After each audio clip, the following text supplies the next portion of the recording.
Mimi kusema ukweli si mnafiki, kusema ukweli kabisa ni kwamba sisi walianza wachezaji. Wacheza vizuri lakini ubinafsi. Wanataka kuna jina.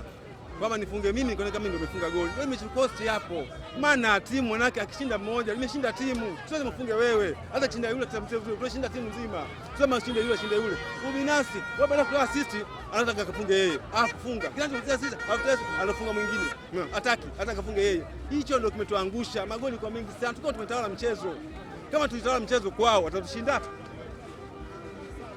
Pamoja na pendeleo wao wamekataa magoli mawili, wamekataa penalty, wamechukua goli la offside, wamesema goli, hataki VAR, hataki.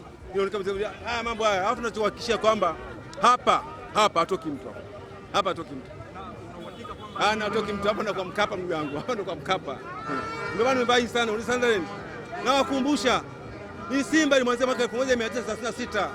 Sawa? Ikiitwa jina Sunderland. Baadaye kija kuwa Simba. Simba ni mnyama ambaye atawanyika. Simba wa nyika. Ndio akapa jina la Simba, Sunderland ikaitwa Simba. Unaona? Kwa Simba ina historia. Unaona? Katika historia